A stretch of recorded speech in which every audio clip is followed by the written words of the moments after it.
Vamos a comenzar un día más en el estudio de la palabra del Señor. Hace una semana di un estudio sobre la fe de Abel, aunque ya he dado varios estudios sobre Abel y Caín. Pero en estos nuevos estudios estoy siendo más detallado sobre la vida de estos hombres de fe del Antiguo Testamento. Al título de hoy le vamos a poner la fe de Abel número 2. Sería conveniente que usted vaya y escuche el primer estudio para que podamos comprender este segundo estudio más efectivamente.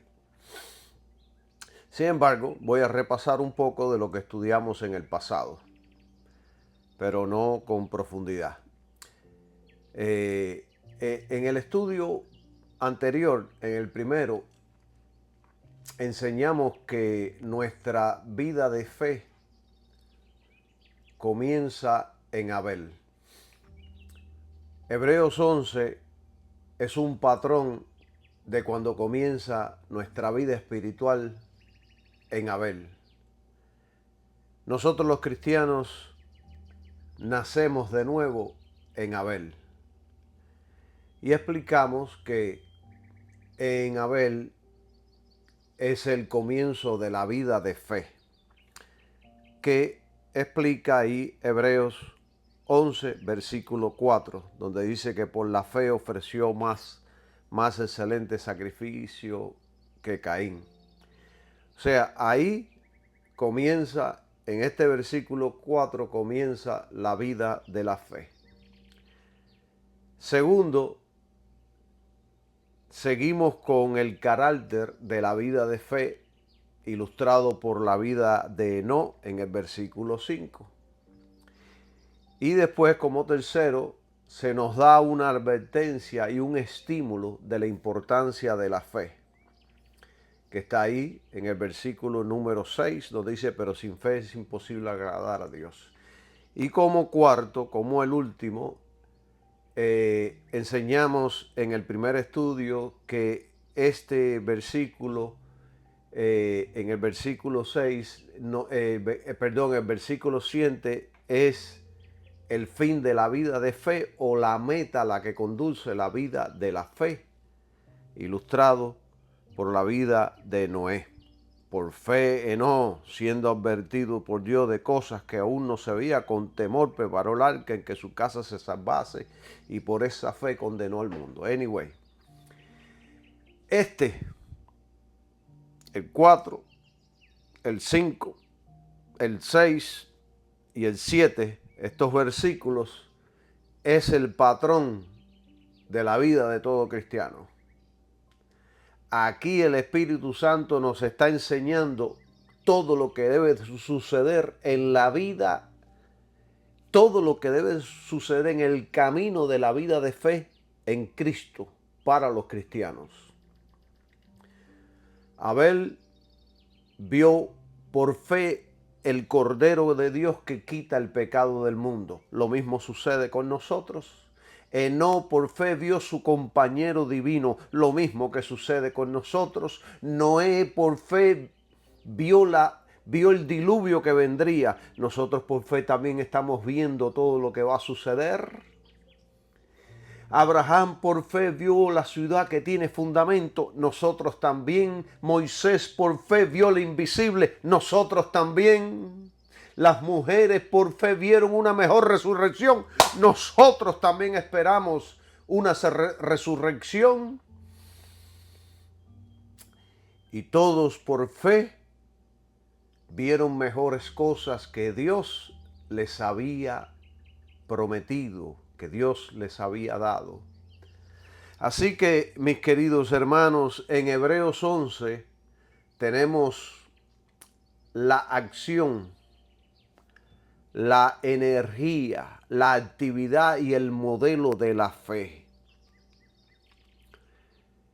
Ahí tenemos, 1, el camino de la fe; 2, la paciencia de la fe; 3, el poder de la fe, y 4, el poder de la fe de nosotros los creyentes. Así que el tema del capítulo es la actividad de la fe. Esa fe que tenemos en Jesucristo, que es una fe viva, enérgica, poderosa. Adán y Eva aquí son pasados por alto porque su fe era pasiva y receptiva. Dios no los vistió con lana, sino con túnicas de pieles. Y esto requirió la muerte. La palabra expiar significa vestir o cubrir. Adán y Eva se humillaron y aceptaron esta cobertura divina. Y Abel aprendió esta lección. Por lo tanto, por la fe de Abel, por la fe de Noé y por la fe de Noé, ellos ilustran y tipifican nuestra adoración, la adoración del creyente en Abel. 2, el caminar y el testificar del cristiano por Enoc. 3, la salvación en Noé. Y 4, la consagración y la condenación. 1, Abel. 2, Enoc. 3, Noé. Abel, Enoc y Noé. Esta es la fe en acción, en el camino de la fe.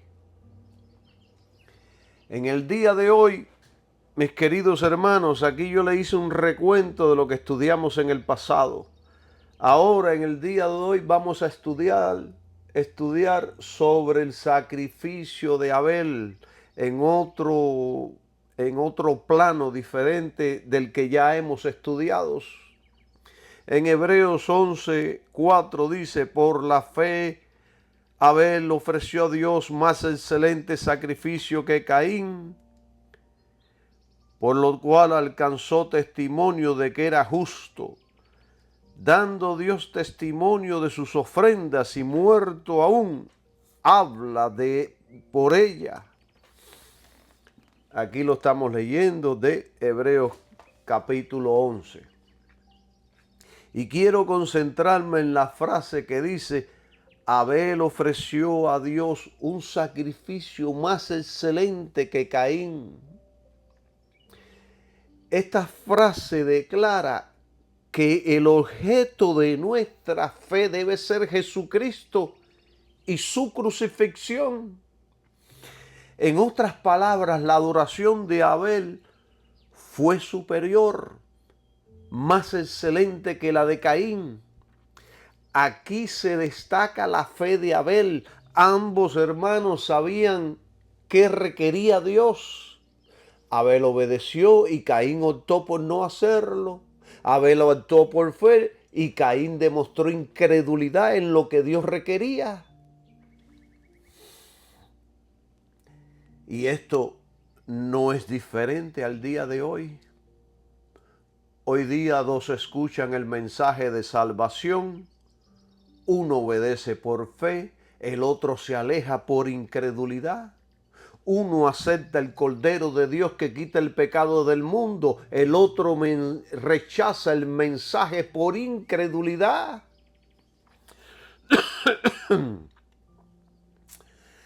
Así que en la adoración de Abel aprendemos muchas cosas prácticas para nuestra vida cristiana.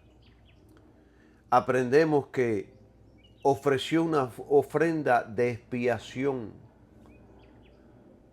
conociendo su propio pecado y su necesidad de misericordia. Caín ofreció una ofrenda vacía, sin propósito, sin fundamento, ignorando su pecado y necesidad personal de Dios.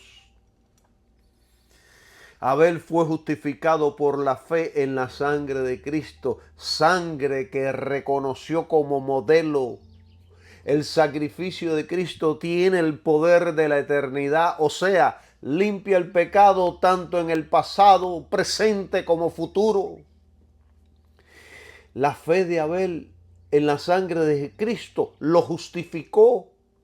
La fe nuestra en la sangre de Cristo, en el Cristo histórico, nos justifica también, porque tiene el poder de la eternidad, abarca toda la historia humana. Alabado sea el nombre de la sangre del Señor Jesucristo.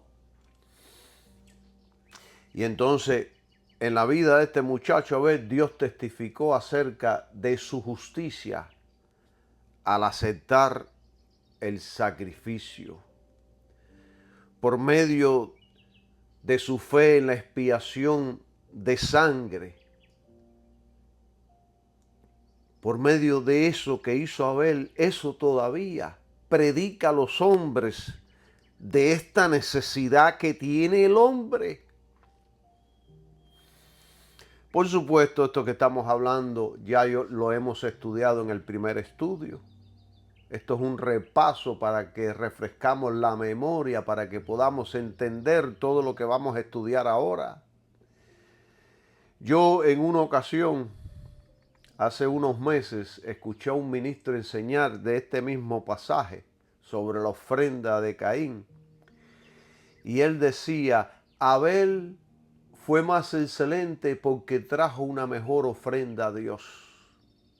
En esos días no había dinero, por lo tanto, eso era lo que se ofrecía. Hoy se refiere al dinero, por tanto, usted dé lo mejor de lo mejor, de dinero en abundancia a la iglesia y será aceptado por Dios, así como Abel. Si da poco, será rechazado como Caín. Esto lo escuché yo. Nadie me lo contó. Cuando yo escuché esto, casi caí muerto. Por poco muero de un infarto. ¿Cómo es posible que tengamos en los púlpitos a gente enseñando estupideces? Todo lo relacionan materialmente desde un punto de vista humano, carnal, todo lo distorsionan, no tienen luz, no ven más allá de sus narices, están ciegos y son guías de otros ciegos. Están predicando mentiras, falsedades, el otro la cree y sigue predicando esas mentiras y esas falsedades. Miren, Dios nos habla de diferentes formas y estilos, por símbolos, por objetos. El tabernáculo de Moisés, todos los símbolos y todos los objetos que estaban ahí, están predicando un sermón de quién es el Hijo de Dios. Nos predica por objetos, por parábolas. Cristo era el experto en predicar por parábolas. ¿Para qué?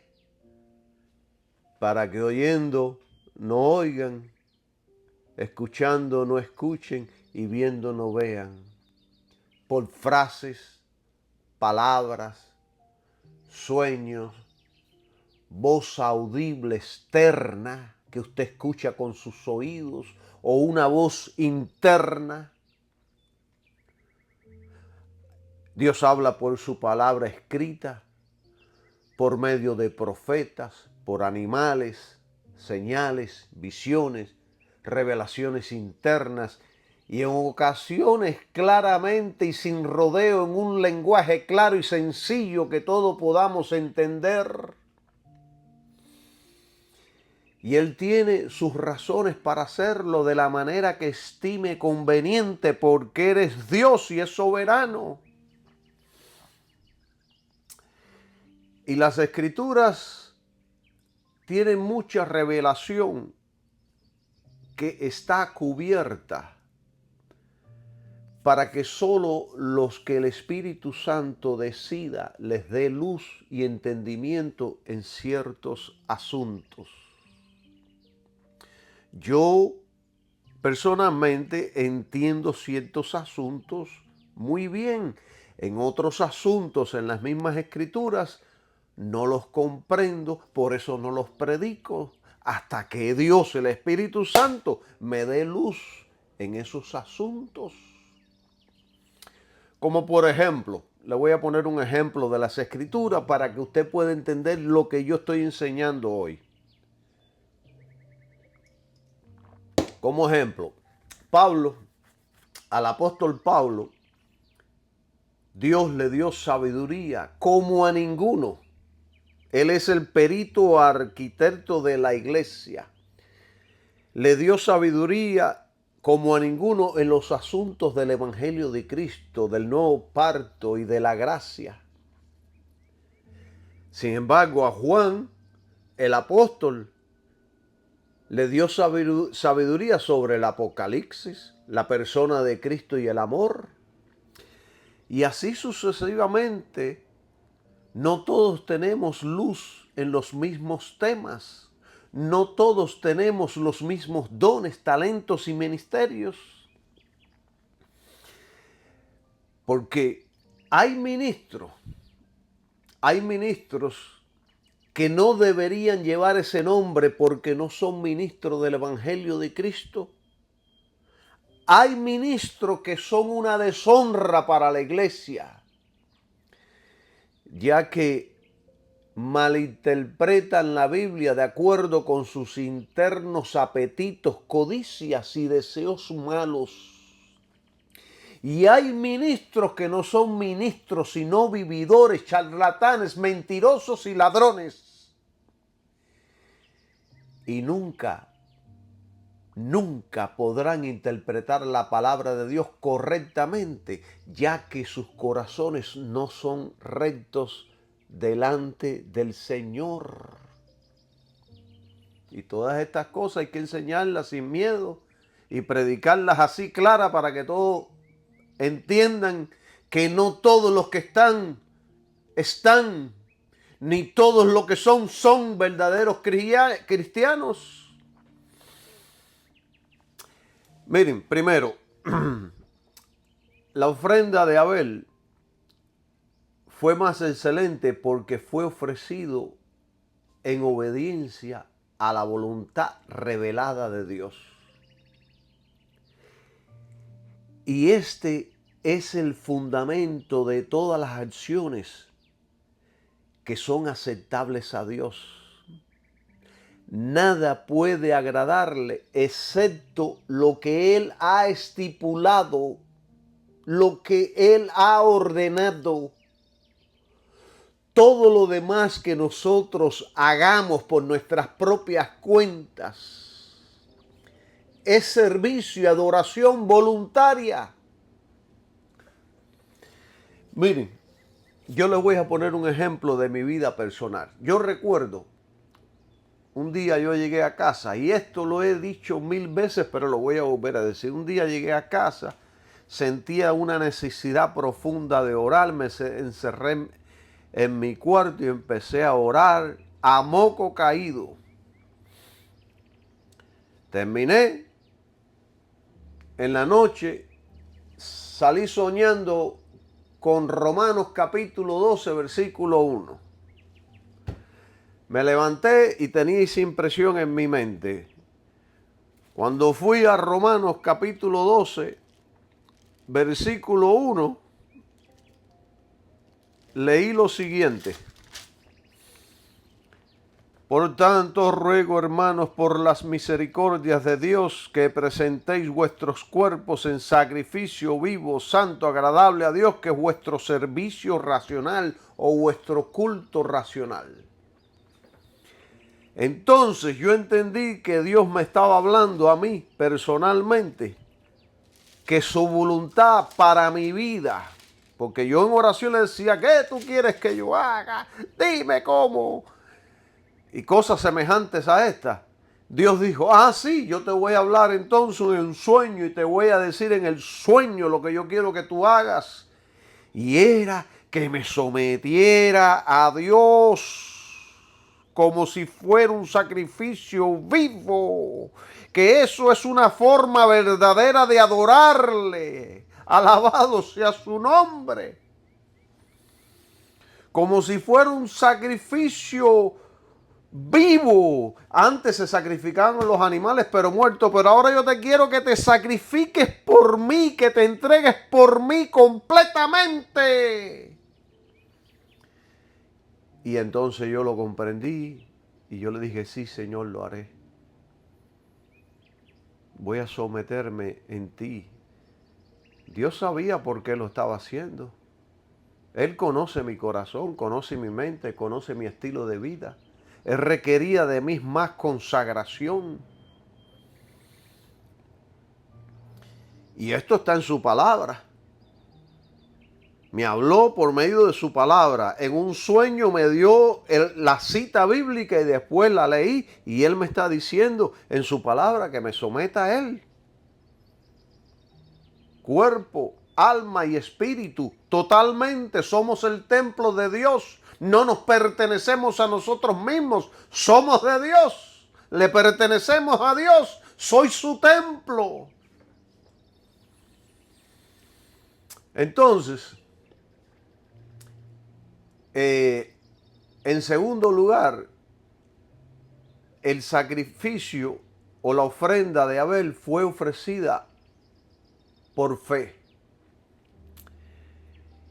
Esto nos dice que había algo más que un mero cumplimiento de un deber exterior. Escuche, por favor. Yo siempre he enseñado que si vamos a hacer algo por Dios, deben hacer por amor a Dios, a su palabra, a su pueblo, al evangelio, a todo lo que Él nos indique. Debe ser por amor. Si yo me estoy ofreciendo a Dios, lo hago por amor. Si lo vamos a realizar por el mero deber, por la presión, por el qué dirán, por religiosidad, mejor no haga nada. Porque esa adoración hipócrita no es hecho por fe que obra por el amor. Yo, por lo tanto, Calixto Villa, voy a leer, estudiar, orar, servir, ayudar, dar dinero, tiempo, por amor a Dios y su obra. Miren, yo todas las mañanas, y lo llevo haciendo muchísimos años, me levanto a las 3 de la mañana, 3:30 o 3:45 de la mañana. Y a veces quiero seguir durmiendo, pero hay algo en mí que me impulsa porque tengo que estudiar su Biblia. Me apasiona, amo su palabra. Y entonces me levanto. Hay días que yo escojo para solamente leer la Biblia. Escojo alrededor de 2 o 3 días para leer la Biblia. Otros días escojo para estudiar, para escribir, para hacer apuntes. Otro día cojo para leer libros de hombres de Dios. O sea que tengo mi lo tengo arreglado de esta manera, la forma que yo oro a Dios, busco a Dios en oración, me mantengo en contacto continuamente con Dios, en mi trabajo, en la calle, en mi casa, constantemente, porque nosotros somos el templo de Dios. Entonces, yo voy a hacer todas estas cosas en amor, porque escrito está, que a Dios le agrada el dador alegre. Ahora, no solo al dador de dinero, sino de todo lo que hagamos por Dios y por el prójimo. Hay gente que ayuda al prójimo solo por el deber. Está bien, eso es correcto, es bueno. Pero pida a Dios en oración que le ponga amor en su corazón para poder realizar todas las cosas en amor. Entonces, hermanos, ¿cómo yo puedo ilustrar lo que estoy enseñando? ¿Cómo yo puedo presentarles a ustedes una forma que ustedes puedan entender qué es obrar por el deber y qué es obrar por el amor? Y un buen ejemplo para ilustrar la diferencia entre hacer obras de amor y hacerlo por el deber es, miren, imagínese usted,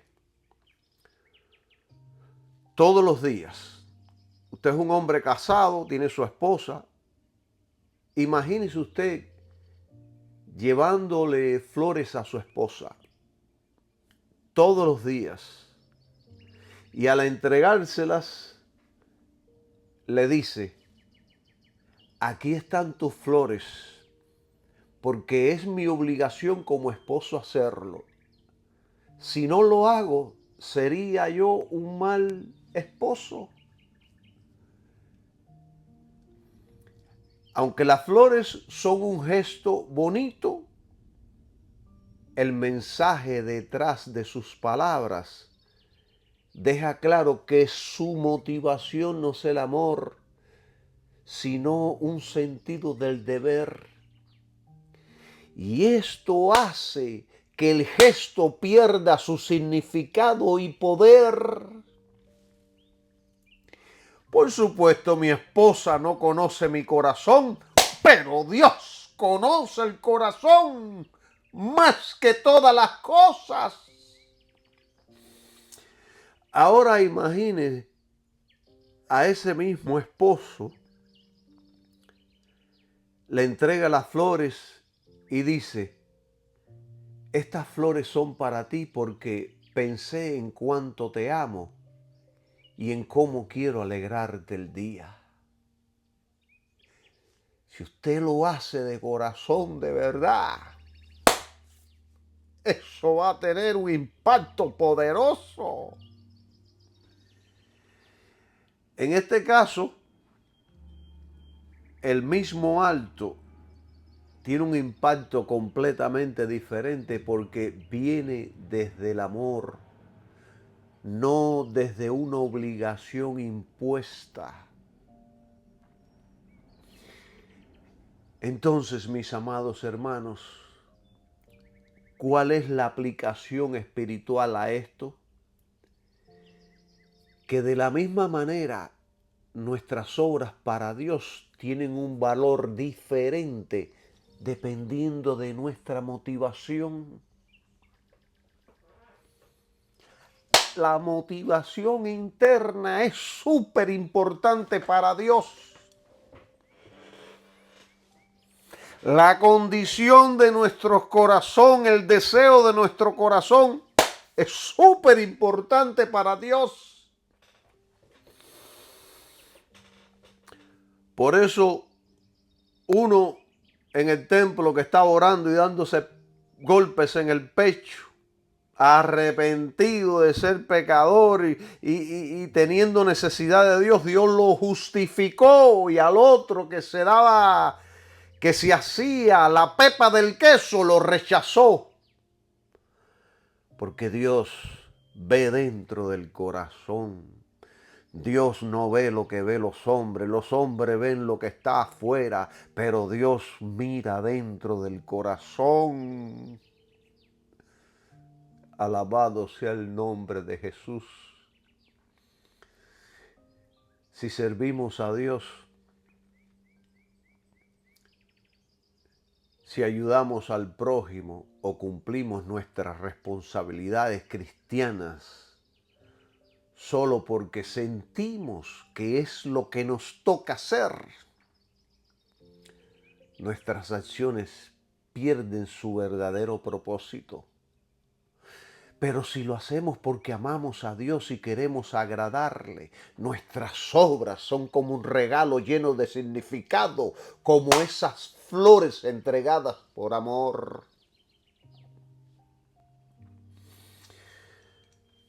Yo siempre, de vez en cuando, le envío flores a mi esposa al trabajo.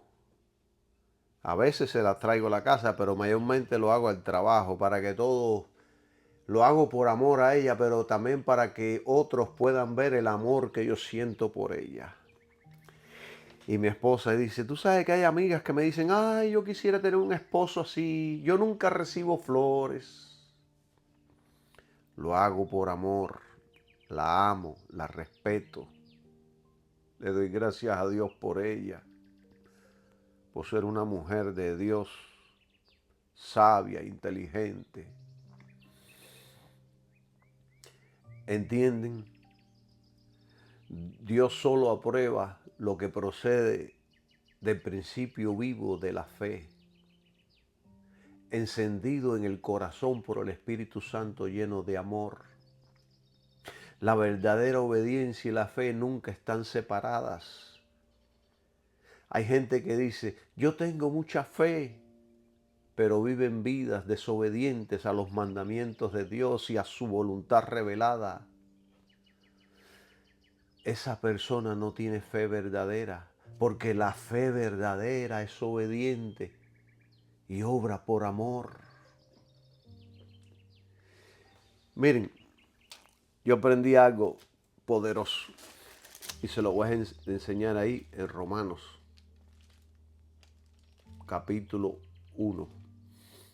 Entendí algo poderoso de la fe. Yo quiero que ustedes escuchen esto. En Romanos capítulo 1, versículo 5, dice, Pablo dice, por quien recibimos la gracia y el apostolado. Pablo recibió el don inmerecido de Dios y el apostolado lo recibió por gracia. No lo merecía, pero Dios se lo dio. Y dice después, que es donde me quiero concentrar, para obediencia de la fe en todas las naciones.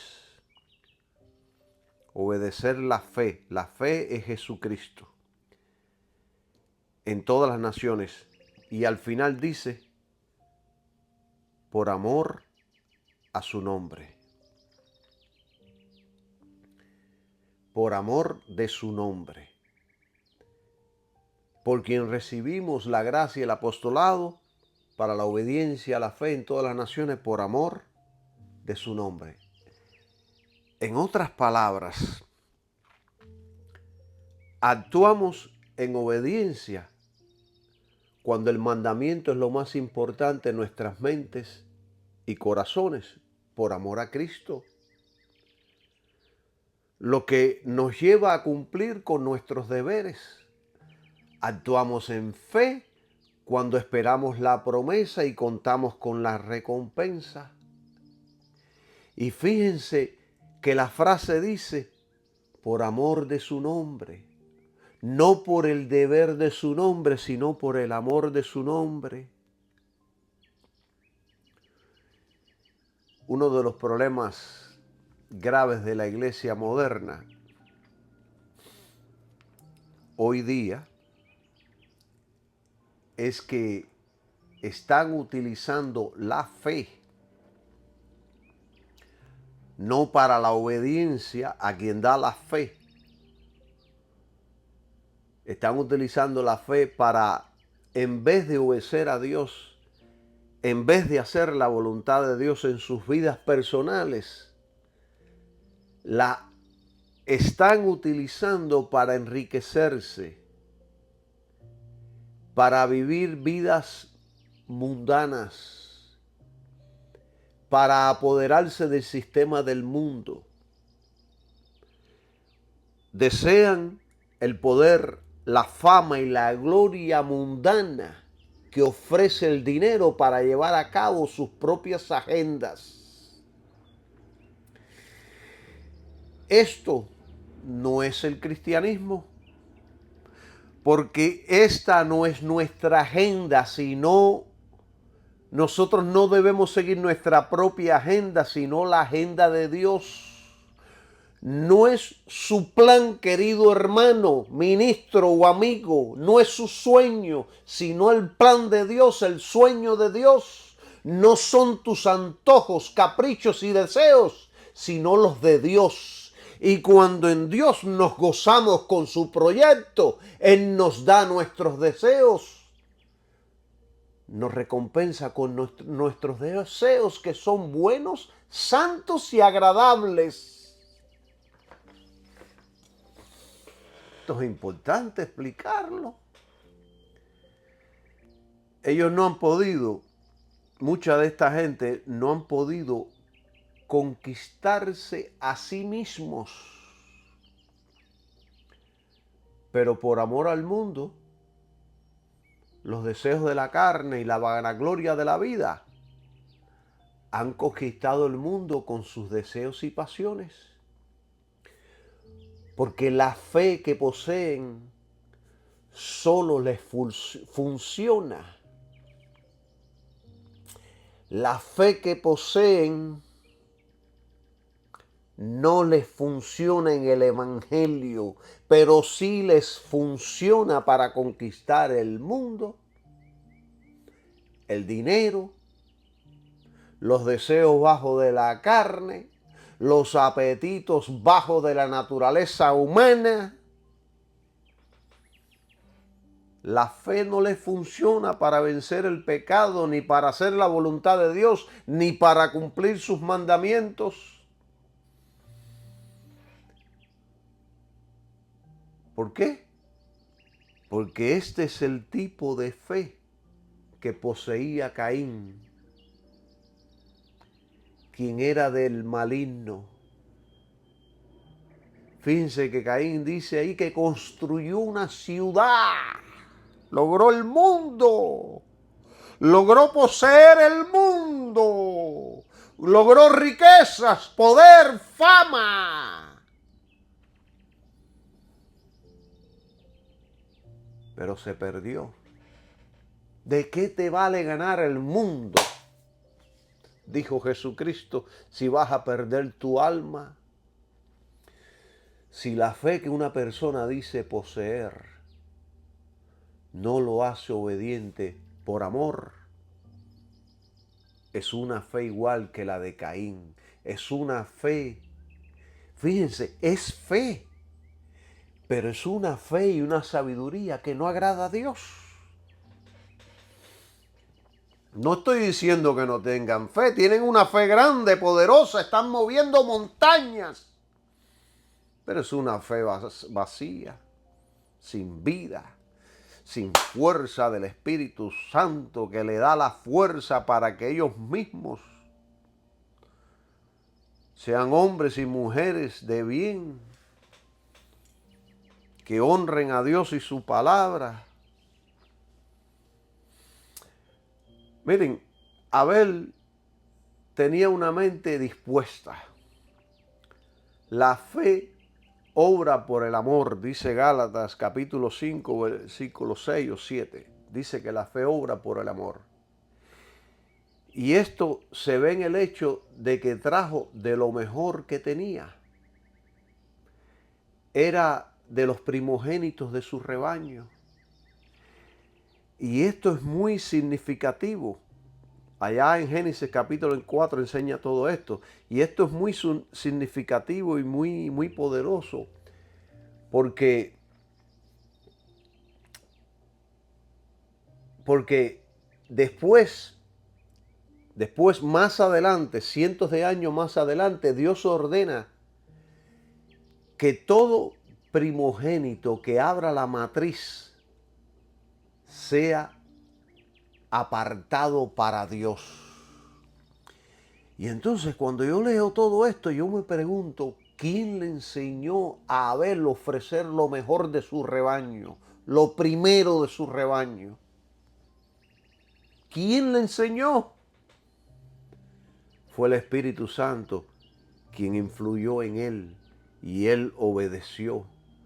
Porque antes de ofrecer ya era un hombre de fe. Y es lo mismo con nosotros hoy día. El Espíritu Santo nos impresiona con sus deseos y nosotros obedecemos en fe y por amor. Miren, yo les voy a decir algo. La manera en que el Espíritu Santo obra en los cristianos es energizando en nosotros o dándole vida en nosotros las grandes verdades del Calvario en el corazón y la vida del creyente. Nosotros nos alimentamos del Calvario. El Espíritu Santo nos enseña el potencial que nosotros tenemos por medio de la victoria comprada por Cristo en la cruz. Sin embargo, si el creyente no conoce esta verdad, es poco lo que el Espíritu Santo puede hacer. Conoceréis la verdad os hará libre. Y entonces cuando conocemos la verdad, ahí viene el Espíritu Santo y la hace vida, energía, poder. ¿Entienden? La mayoría del pueblo cristiano está trabajando frenéticamente con su propia fuerza. Están tratando de lograr la victoria. Sin embargo, constantemente caen en pecado.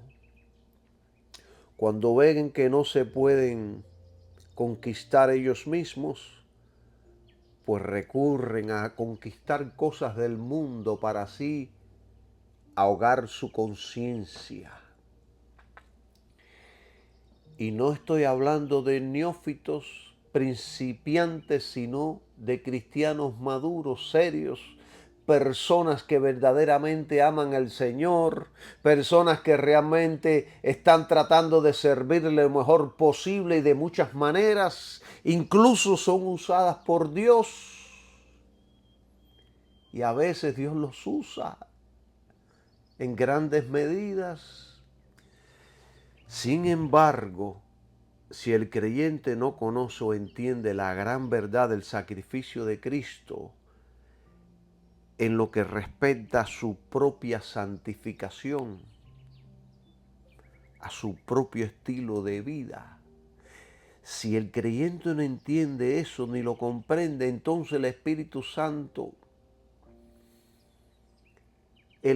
Santo será restringido de hacer solo lo que él puede hacer. Cada vez que un creyente se esfuerza con todas sus fuerzas para vivir como debería vivir, pero sigue cayendo en pecado, esto frustra mucho a esa persona y esa persona se empieza a cuestionar si hay algo en él que no le permite ser lo que tiene que ser. Y entonces hay gente que cuelgan los guantes porque dicen, yo no nací para esto, soy un defraude, soy un descrédito para el pueblo de Dios, Yo no soy digno de ti, Dios.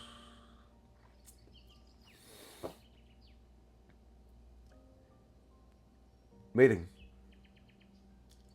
la solución es sencilla, muy sencilla.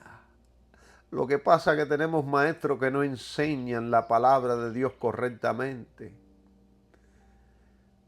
La solución para su victoria es sencilla, muy sencilla, tan sencilla que los religiosos dicen, no, eso no es así. Calixto Villa les dice, no trates de hacerlo, deja al Espíritu Santo hacerlo por ti. Lo único que debes hacer es ajustar tu fe. Y puede ser una fe tan pequeñita como una semilla de mostaza. No necesita gran fe para hacerlo. Debes poner tu fe exclusivamente en Cristo y el sacrificio. Eso es todo. No la pongas en ti mismo. No la pongas en ningún hombre. No la pongas en ningún paso, ningún sistema, ni hay 4 puntos, ni 10 puntos. Solo ponla en Jesucristo y su sacrificio. Y de ahí alimentarte y de ahí aprender. No la pongan en cuánto tiempo tú puedes estar en oración, cuánta Biblia tú puedes leer. No la ponga en cuántos libros puedes leer. No la ponga en ti. Ponla en Jesucristo y la obra en la cruz. Eso es todo.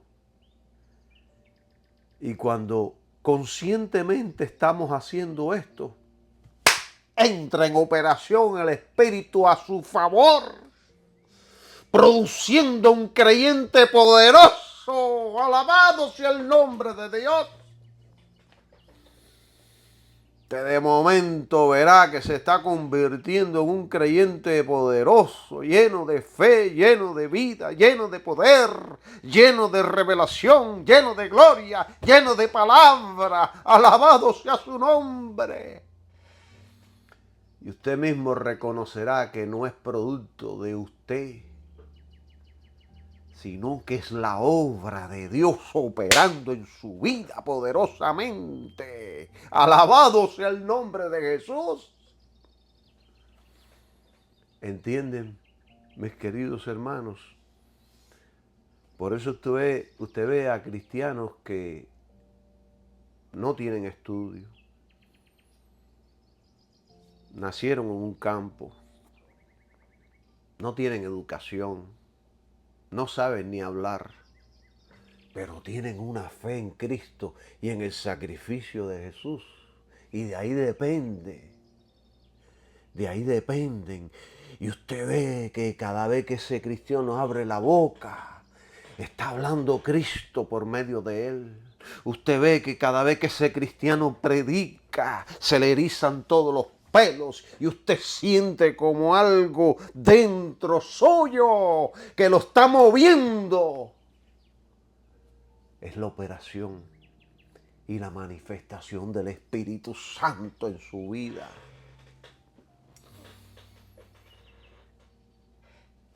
¿Están entendiendo? Es Dios, el Espíritu Santo,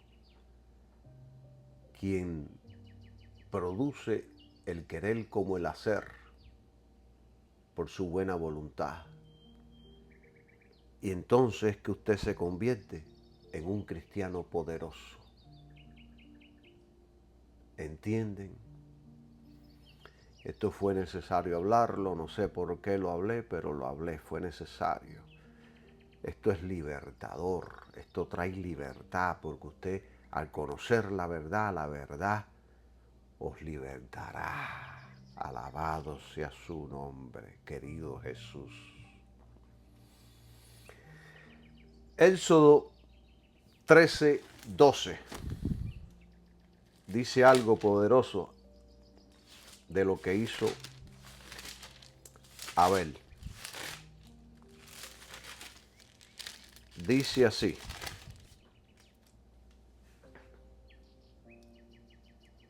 Mas todo primogénito de asno redimirás con un cordero. Y si no lo redimieses, entonces le quebrarás su servicio. Asimismo redimirás todo humano primogénito de tus hijos.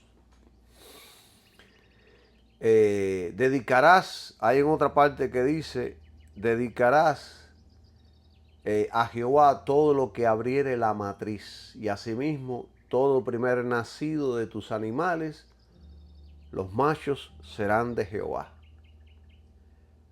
Cuando el cordero fue sacrificado y presentado por Abel, aquí hay algo importante que yo quiero hacerles notar. Abel también presentó en ese momento no solo el cordero ya sacrificado, sino que presentó también la grasa de ese cordero, que más tarde Dios también reclamó como suya. Cuando le dio la ley a Moisés, le dijo, la grasa también hay que ofrecérmela a mí, dijo Dios. Si vamos ahí a Levítico 13:16,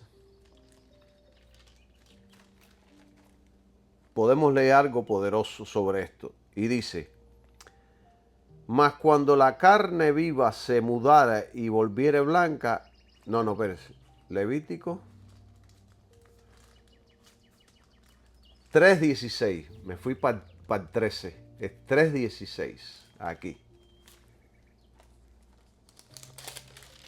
Dice, y el sacerdote quemará esto sobre el altar. Es vianda de ofrenda que se quema en olor de suavidad a Jehová. Toda la grosura es de Jehová. Después en Levítico 7:25 dice algo similar.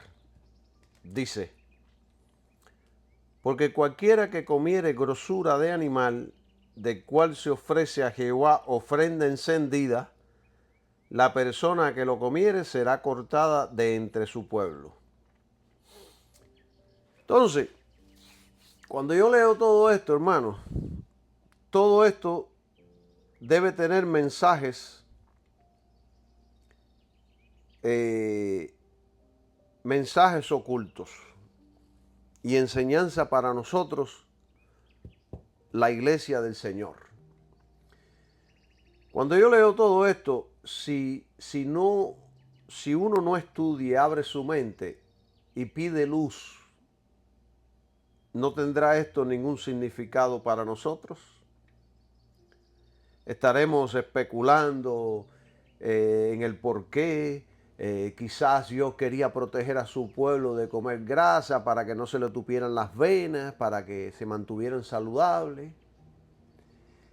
Y entonces hoy día, según la ciencia, algunos dicen que es malo comer grasas y la otra parte de la ciencia dice que es bueno, que te mantiene saludable, fuerte. Pero todo esto es simplemente especulación. ¿Qué en realidad significa todo esto de la grasa? ¿Qué nos quiere enseñar Dios con esto? Yo no creo que tenga que ver nada con la salud. Pero hay algo que más me intriga, que Abel hizo exactamente lo que Dios después en el Sinaí ordenó a su pueblo Israel. ¿Cómo es posible que Abel sabía todo esto? Ofreció un cordero, el primogénito más hermoso, más gordo, ofreció la grasa, derramó la sangre. ¿Quién le enseñó esto a Abel? ¿Cómo es posible que Abel sabía todo esto? ¿Quién lo enseñó a sacrificar un cordero, separar su grasa, ofrecerlo todo a Dios? ¿Por qué no más bien lo ofreció todo completo sin separar? Si yo no encuentro la respuesta a esto, en un sentido espiritual, yo no voy a estar conforme. Tiene que haber una razón detrás de todo esto. ¿Cuál es? Entonces, yo a veces me pongo a analizar desde un punto de vista físico, humano, y a veces lo espiritualizo. A veces está correcto, a veces incorrecto. Pero bueno, vamos ahora a analizar esto desde un punto físico humano, desde un punto mental humano. Cuando una persona está gorda o cuando un animal está gordo, vamos a poner un animal mejor. Cuando un animal está gordo, decimos, wow, qué saludable, qué hermoso, qué lindo, cuánta carne, cuánta prosperidad. Este animal sí está sabroso para comérselo. Y si es con una persona, en los tiempos antiguos, veía una persona que estaba gordita, wow, qué salud, wow, qué linda, qué lindo, qué hermoso. Hoy en día todos los gordos son feos. Antes era así la cosa. Hoy día sabemos por medio de la ciencia que todos los gordos de alguna u otra manera están enfermos. La gordura no trae ningún tipo de beneficio. Pero, ¿qué tiene que ver todo esto espiritualmente? En la Biblia hay un pasaje que se encuentra ya en Romanos. Vamos a ir a Romanos 15, versículo 4. Dice, porque las cosas que antes fueron escritas, también como la grasa, para nuestra enseñanza fueron escritas, para que por la paciencia y la consolación de las Escrituras tengamos esperanza. Todo lo escrito es para que podamos sacarle el significado espiritual para aplicarlo en la práctica en el cristianismo. Yo les voy a poner un ejemplo para ilustrar este punto que estoy hablando. La Biblia dice allá en el Antiguo Testamento, en Deuteronomio 25, dice que no pondrás bozal al buey que trilla. Y después Pablo en el Nuevo Testamento le da la interpretación correcta. Miren, si Pablo no hubiera hablado allí sobre esto, nosotros seguiríamos pensando quizás que Dios tenía cuidado de los bueyes, que por eso dijo tal cosa. Pero allá el Espíritu Santo le revela a Pablo que lo que significa esto es de los bueyes, estaba hablando de los ministros que trabajan, que obran en la obra de Dios. Y él dice, ¿tiene Dios cuidado de los bueyes o lo dice enteramente por nosotros? Y entonces dice, pues por nosotros se escribió. ¿Ve? Algo natural de un animal está hablando de los ministros del Señor, que deben alimentarse y deben ser apoyados financieramente por la obra que están haciendo. Si el apóstol no hubiera dicho o hubiera escrito esto, estaríamos pensando que Dios solamente estaba hablando de los bueyes. Ven cómo Dios da mensajes ocultos en el Antiguo Testamento para en el Nuevo Testamento darle la aplicación espiritual correcta. Pero gracias a Dios se escribió para nosotros, para que podamos interpretar las palabras ocultas de Dios en su palabra.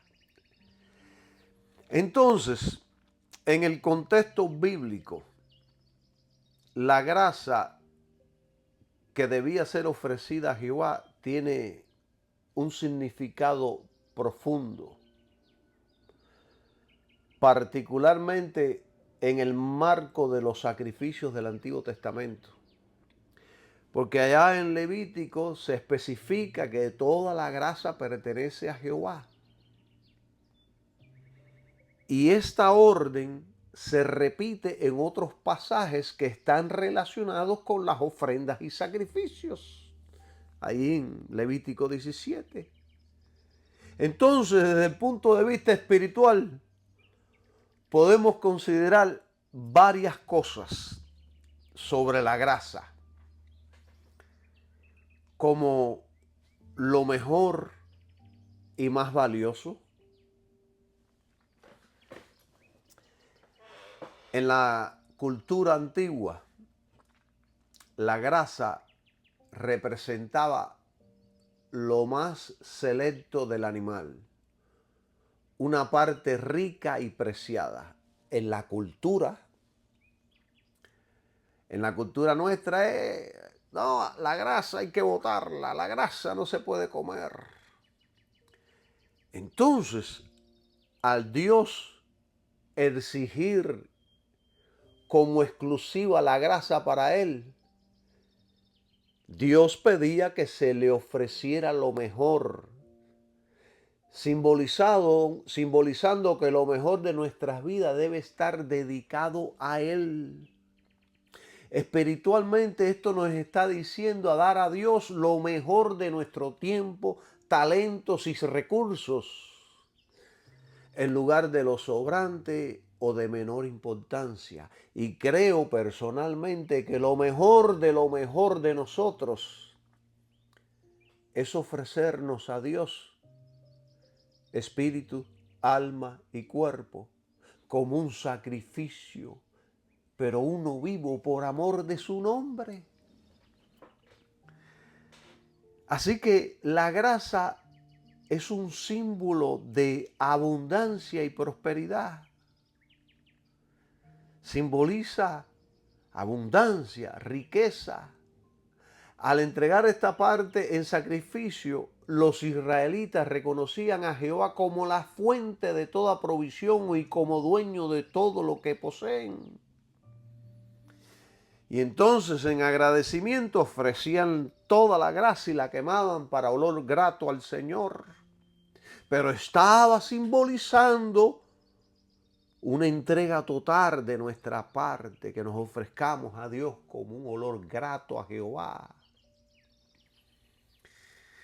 Era un recordatorio de que Dios se merece lo mejor de nosotros y que nuestra devoción debe ser completa y sin reservas. Y entonces esto se relaciona con el sacrificio de Cristo. Los sacrificios del Antiguo Testamento, incluida la entrega de la grasa, y este acto apuntaban al sacrificio perfecto de Cristo. Cristo se ofreció como lo mejor, sin mancha, sin defecto, entregando toda su vida por nosotros. En resumen, la grasa ofrecida a Jehová en los sacrificios simboliza dar lo mejor de nosotros a Dios, reconocer su soberanía y depender de Él con gratitud. En un contexto espiritual, nos llama a examinar nuestras vidas y preguntarnos si estamos ofreciendo a Dios lo más valioso de nuestro tiempo, esfuerzo y corazón. Miren, yo hoy tenía muchas cosas que hacer. Iba a hacer un papelito con la lista de todo lo que tenía que hacer, pero dije, no, lo más importante, lo primero que voy a hacer es estudiar, orar y preparar este estudio para mis hermanos y amigos que lo van a escuchar. Después que yo haga esto, lo primero, entonces haré lo demás. O sea que esta mañana se la estoy dedicando a la palabra de Dios. Me levanté a las 3 de la mañana, son las 11 del día y todavía estoy en la palabra de Dios, haciendo la obra de Dios. Esto es darle a Dios lo primero, lo mejor de lo mejor. Cuando vemos a un animal flaco, decimos que está desnutrido. Nadie mata a una vaca flaca para comer. Primero la alimenta para que engorde. Nadie utiliza un caballo flaco en una carrera. Primero lo alimenta, lo entrena, lo fortalece. Y en el Antiguo Testamento nadie ofrecía a Dios un animal que estuviera flaco, desnutrido o con algún defecto. Si algún creyente ofrecía un animal con defecto, era una deshonra y falta de respeto a Dios. Y muchos en el pueblo de Dios lo hacían. Y muchos cristianos hoy día le ofrecen a Dios adoración y servicio con desperfectos. No son genuinos, no son verdaderos. Los motivos internos están equivocados.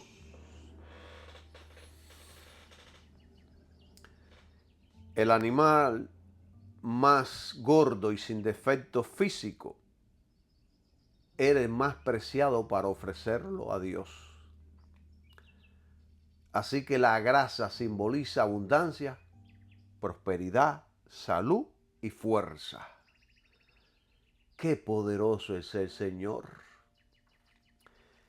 George William, en su comentario, aquí está el comentario de George William, este libro viejito. Él en su comentario dice que toda la grasa era quemada enteramente sobre el altar como olor grato. La grasa y la sangre simbolizaban la vida inestimable y los preciosos afectos internos del Cordero de Dios, dice George William. Así que, mis queridos hermanos, cuando Abel ofreció a Dios un cordero, la Escritura dice claramente que era lo más valioso y precioso, es decir, de lo más gordo, que significaba lo mejor del rebaño. Así que es lo mejor de nosotros, lo que Él requiere de nosotros. Por eso allá en Proverbios 23, 26, Él dice, hijo mío, dame tu corazón. Y cuando dice, hijo mío, dame tu corazón, significa con todo el corazón, alma y fuerzas. Y en Deuteronomio 6:5 y también en el Nuevo Testamento dice, y amarás a Jehová tu Dios de todo tu corazón y de toda tu alma y con todas tus fuerzas. Eso es lo que Dios quiere que nosotros hagamos de nuestras vidas. Así que la ofrenda de Abel anticipaba y anunciaba el gran sacrificio, el Cordero de Dios que quita el pecado del mundo. Así que en todo esto que hemos hablado, en estas 4 cosas que hemos mencionado y que nos hemos alargado un poco, Abel superó a Caín. Caín no actuó en obediencia porque ignoró la orden divina. No ofrendó con fe. No se dice nada de ninguna elección de frutos excelentes. Fue como si fuera al campo y hubiera traído alimentos, frutos diferentes que encontró y lo puso en una cesta. Su ofrenda no contenía ninguna prefiguración de Cristo. Entonces, ¿qué significa todo esto para nosotros? ¿Qué podemos aprender de toda esta historia maravillosa? Que están escritas para que aprendamos a aplicarlas a nuestras vidas de una forma práctica. Porque si no tienen valor práctico, ¿para qué nos sirven? Los dejo con este estudio y proseguimos en el siguiente más adelante. Que Dios los bendiga a todos y que tengan un maravilloso día. Amén.